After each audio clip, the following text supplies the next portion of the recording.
So hello everybody. बहुत time बाद video बना रहे हैं।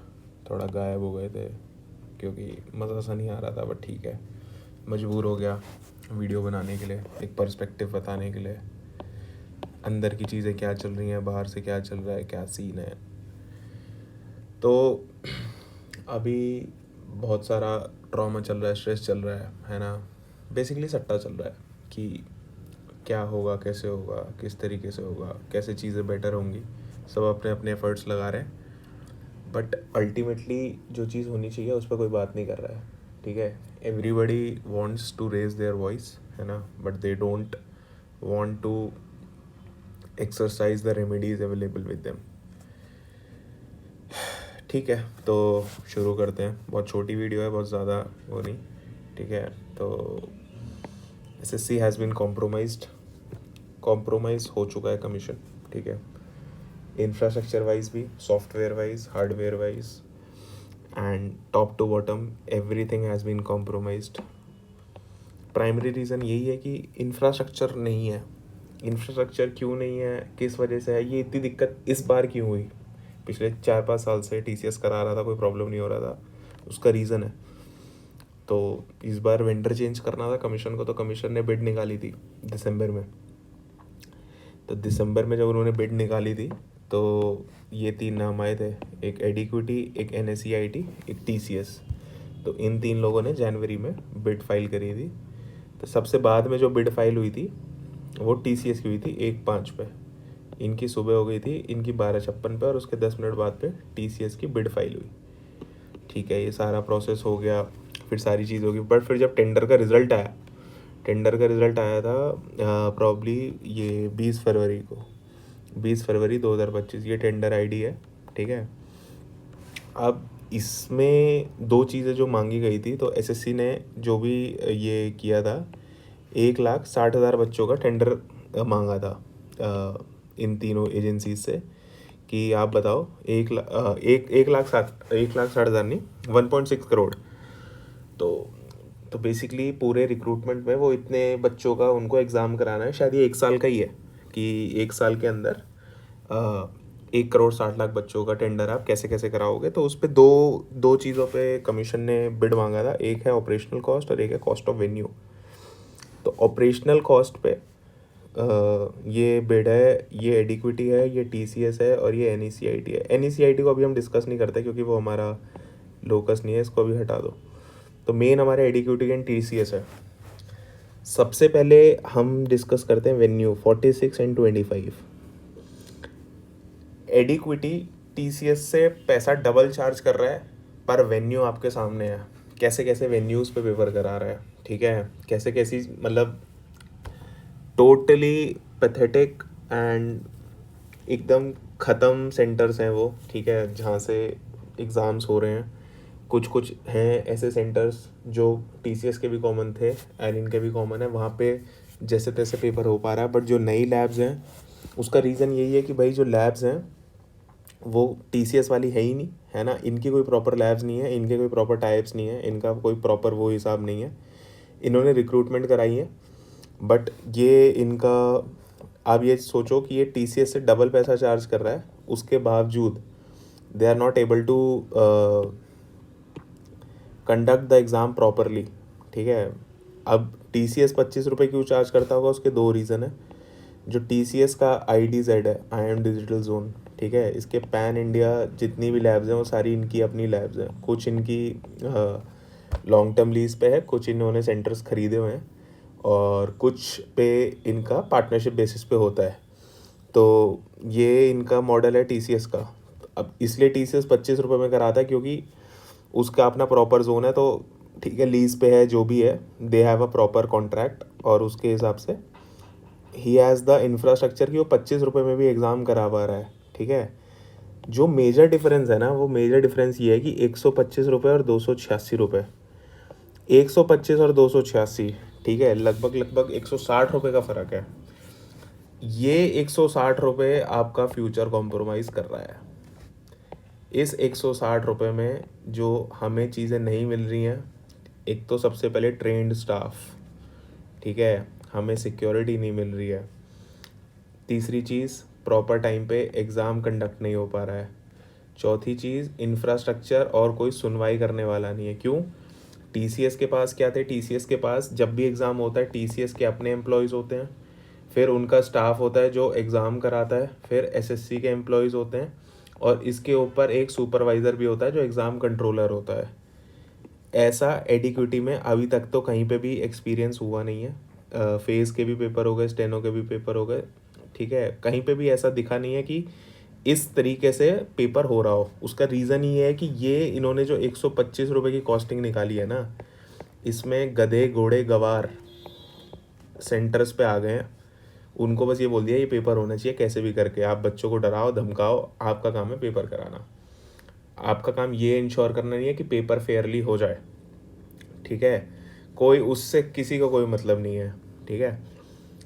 This is the primary reason कि एडिक्विटी 125 रुपये ले रहा है और वो 286 रुपये ले रहा है। तो वो जो 286 है, that gives you trained staff at the exam centres to conduct your exam, to address your grievances, है ना, and to provide you redressal. नहीं तो 125 में वो आप ये चीज़ देखो ना, 286 इस 125 जो है लगभग लगभग कितना 44% के आसपास है।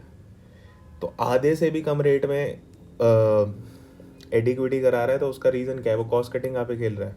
अभी मैं उस पर तो जा ही नहीं रहा कि टेंडर सस्ता ले लिया, पैसा कमाने के तो बहुत तरीके हैं, ठीक है। तो ये चलो ये बिड है प्राइमरी, है ना। अब इसको जब आप देखोगे तो ये हो गया आपका जो ये अमाउंट आया है, this is 273 CR for 1.6 crore candidates, ठीक है। ये 273 करोड़ में कमा रहे हैं, कराएंगे।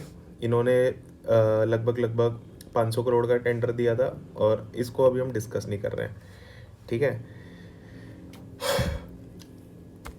तो ये एक समरी है कि भैया इतना बच्चा है, उसकी इन्होंने इतनी कॉस्टिंग दी कि भाई पेपर कराने के इतने पैसे लगेंगे, ठीक है। और वेन्यू की इतनी कॉस्ट है, 74 करोड़ रुपए वेन्यू की कॉस्टिंग है। टीसीएस 40 करोड़ रुपए वेन्यू की कॉस्टिंग करता था, पर एग्ज़ाम कराने का 460 करोड़ का बिड डाला था उसने। आप ये देखो, 460 का बिड है और एक 342 का बिड है और एक 200 का बिड है। इनके बीच में डिफरेंस कितना हो गया? 42 42 84। इनके बीच में कितना डिफरेंस हो गया? 258। देखोगे तो 3 गुने का डिफरेंस है, और टीसीएस और उसमें करोगे तो 250 करोड़ का फ़र्क है। ये 274 करोड़, ये 500 करोड़ डिफरेंस, मोटा मोटा 224 करोड़। तो 224 करोड़ मतलब ऑलमोस्ट एडिक्विटी 40, टीसीएस का जो रेट है उससे 45% सस्ता है। यार टेंडर आपने बांट दिया, सरकार ने जो भी ड्यू प्रोसेस फॉलो किया, ठीक है, सबसे सस्ता दे दिया, बट जिसने भी ये टेंडर बांटे हैं, क्या एग्ज़ाम कंडक्टिंग बॉडीज़ की लैब्स वेरीफाई हुई? किस तरीके का स्टाफ है वो वेरीफाई हुआ?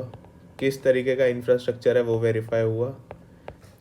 सेंटर देने में जियो फेंसिंग वेरीफाई हुई कि भैया ये बच्चा है, ये इसका एड्रेस है, ये इसके कोऑर्डिनेट्स हैं, ये उसके पिन कोड से ये उसकी लोकेशन आएगी, तो मैं हेक्सागोनल मैपिंग करके क्या मैं उसको उस लोकेशन में सेंटर दे पाऊँगा? नहीं। इसका प्राइमरी रीज़न है कि इनके पास है ही नहीं वो चीज़ें कराने के लिए। अभी सीजीएल का स्टेटस आउट इसलिए नहीं हो रहा है कि they don't have the commitments from the centre. भाई उनके पास इंफ्रास्ट्रक्चर है ही नहीं। जब तक एक डेडिकेटेड इंफ्रास्ट्रक्चर नहीं होगा, या आपकी पार्टनरशिप नहीं होगी, आपका लीज नहीं होगा, आप हर एग्ज़ाम में फेल हो गए। चाहे वो एसएससी का फेज़ 13 हो, चाहे एसएससी का स्टेनो हो, चाहे अब एसएससी का सीजीएल हो, चाहे कोई भी एग्ज़ाम हो, ठीक है। एसएससी का कोई भी एग्ज़ाम हो, एवरेज 15 लाख बच्चा पेपर देता है। चाहे एमटीएस ले लो, और कांस्टेबल ले लो, सीएचएसएल ले लो, सीजीएल ले लो, ये exam this is a total.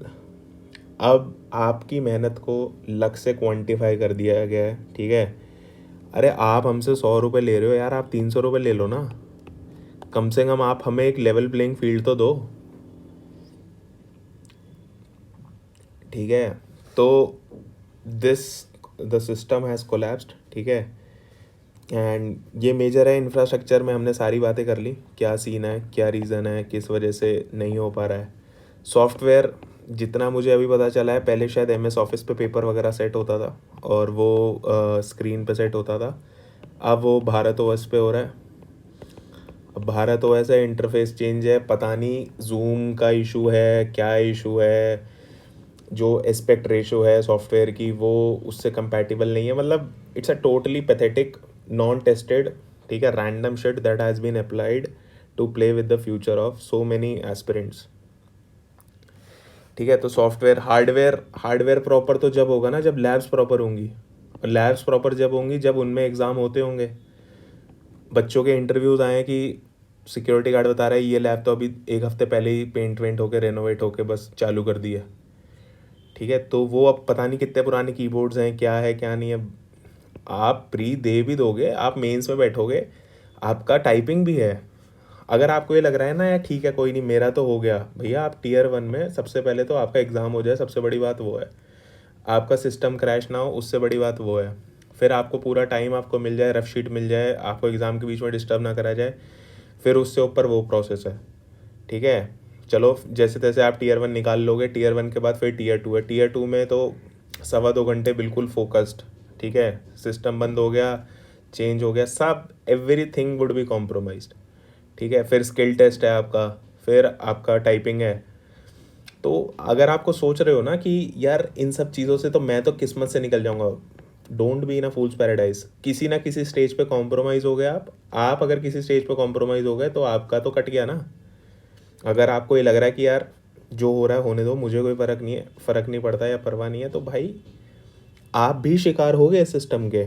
ठीक है, ये मत सोचो कि आप बच जाओगे या किसी भी रीज़न से आपको कुछ नहीं होगा, या हाँ ठीक है मैं तो एक अच्छी सिटी में रहता हूँ, मेरा सेंटर अच्छा आएगा, सब कुछ सही हो जाएगा। बहुत कम बच्चे हैं जिनका ऐसा लक काम करेगा, नहीं तो ये चीज़ होना है, मतलब this is bound to happen. ठीक है, एंड इन सब के कलेश में this has been totally ignored कि पहले पेपर लीक, अभी तो चलो हल्द्वानी में एक वो पकड़ा गया, भाई पेपर लीक इसका इशू तो इतना दब गया है, क्यों? क्योंकि प्रोसीजरल पे ही वेंडर फंस चुका है। इतने इतने बड़े इशू में पेपर लीक तो मतलब अब तो मतलब ये है कि बच्चा ये नहीं मांग रहा है कि यार आप पेपर कॉम्प्रोमाइज ना हो, बच्चा ये मांग रहा है कि मेरा पेपर हो जाए यार फेयर तरीके से। तो जब पेपर लीक होगा तो ये तो पता भी नहीं चलेगा, क्योंकि बच्चे तो उसमें ही खुश हो जाएंगे कि पेपर बढ़िया हो गया, कोई दिक्कत नहीं है, कोई कोई इशू नहीं आया, मैं सब कुछ सॉर्टेड है, ये है वो है फलाना है ढिमका है। तो पेपर लीक सबसे ज़्यादा होंगे, क्यों? क्योंकि सेंटर्स प्रॉपर नहीं है, सेंटर्स प्रॉपर नहीं है तो कोई प्रॉपर SOP नहीं है, कोई प्रॉपर SOP नहीं है तो कुछ भी कैसे भी होगा, बच्चों को लगेगा यार ये नया सेंटर है यहाँ पे ऐसा ही होता होगा। नहीं तो जो पुराने बच्चे हैं जिन्होंने पेपर लिखा हुआ है उनको पता है कैसे क्या होता है, और तभी एक एश्योरेंस है तभी कि भाई हाँ ठीक है, जो पब्लिक एग्ज़ाम की सैंक्टिटी है वो कॉम्प्रोमाइज़ ना हो। ठीक है, but this would be compromised at any cost. ठीक है, एंड इट्स इनएविटेबल कि ये चीज़ बच जाएंगे या कुछ भी रीज़न है। तो जो भी लोग इसको लीड कर रहे हैं, ठीक है, आपने जो भी प्रोसेस किया मिनिस्टर में, ठीक है यार, मतलब the issue has been highlighted, but how remedy कैसे होगी, क्या होगी, this has to be sort, है ना। सब कुछ जो भी है चीज़ें हैं, कुछ लोग हैं जो लीगल वे में नहीं जाना चाह रहे हैं, they have their own explanation, है ना। कुछ लोग हैं they just want to raise the voice, raise the voice, raise the voice, है ना। बट कोई रेमेडी उनको नहीं लग रहा है कि कैसे होगा। रेमेडी तो यही है कि भैया आप एडिक्विटी के साथ एक प्रॉपर इंडिपेंडेंट कमिटी बनाओ जो जियो सेंट्रिक के हिसाब से अपने डेडिकेटेड सेंटर्स, उनके कौन से स्टाफ हैं, कैसे हैं। चलो ठीक है, टेम्परेरी स्टाफ भी है, बट टेम्परेरी स्टाफ की भी क्या एजुकेशनल क्वालिफिकेशन है, क्या सिक्योरिटी मेजर्स हैं, कौन से कंट्रोल रूम, आपका जो भी इंफ्रास्ट्रक्चर है उसमें कंट्रोल रूम है नहीं है, आपके TCS के एम्प्लॉयज़ हैं कि नहीं है, SSC के कितने एम्प्लॉयज़ जाते हैं, किस लेवल पे वेरिफिकेशन है, किस लेवल पे सिक्योरिटी चेक है, कौन सी चीज़ आप फॉलो कर रहे हो। This has to be in the public domain, आपको बताना पड़ेगा। हमें मत बताओ, कमेटी को बताओ, committee has to be satisfied.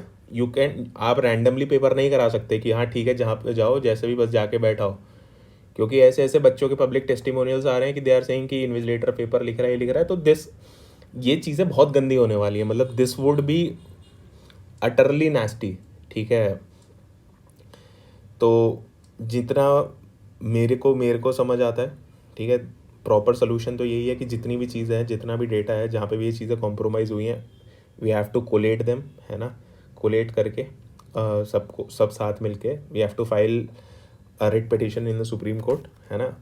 At least आप ये सोचो, आप संसद में आवाज़ उठवाना चाहते हो, आप एमपी से आवाज़ उठवाना चाहते हो, बट यार उनका आवाज़ उठाना इज़ जस्ट आप अवेयरनेस फैलाओगे उससे, ठीक है। आपकी बात का कोई अकाउंटेबिलिटी नहीं होगा, लेजिस्लेटिव और एग्जीक्यूटिव के ऊपर ही जुडिशरी है।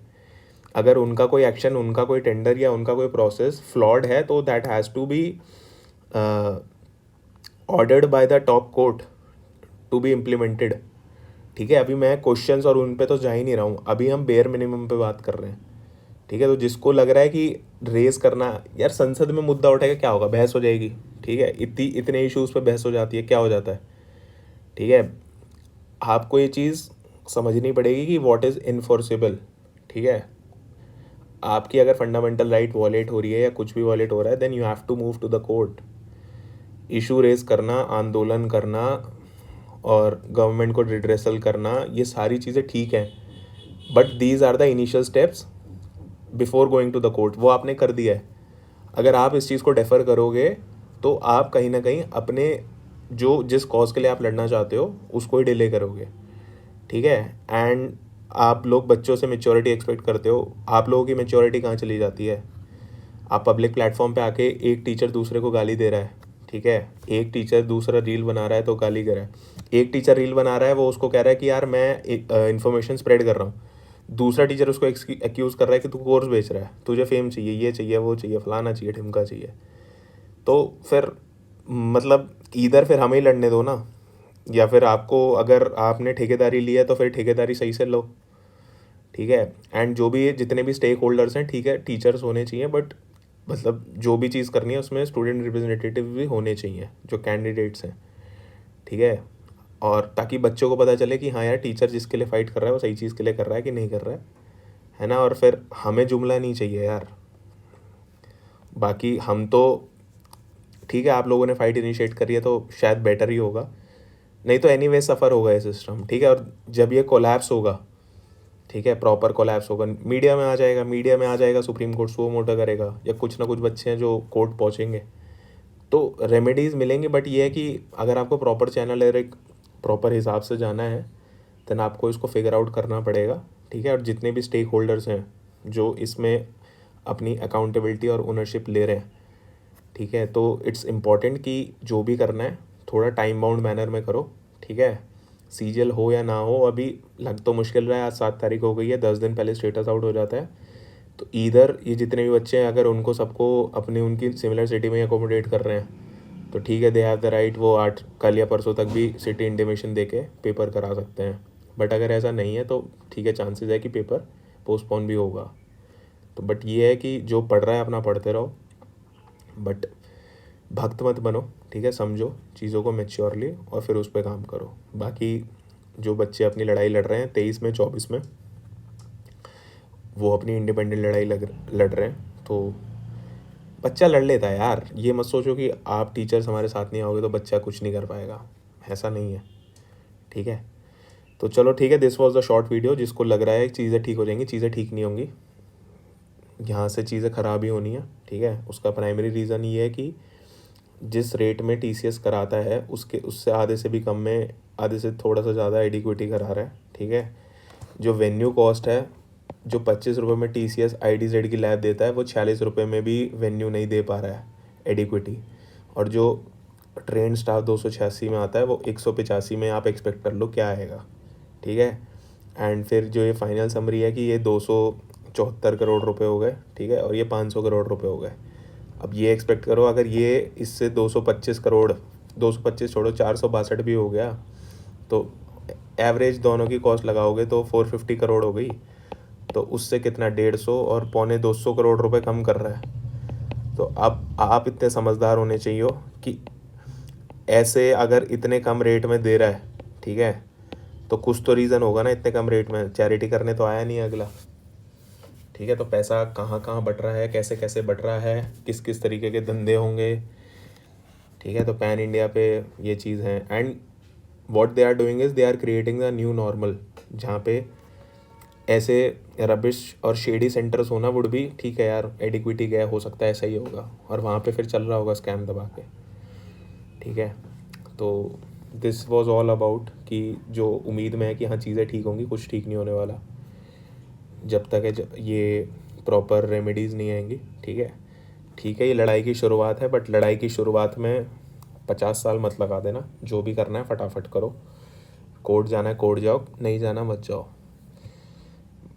तो ठीक है यार, फिर ये वीडियो एंड करते हैं। बाकी अगर अच्छी लगी हो तो प्लीज़ शेयर करना, ठीक है। Thank you so much.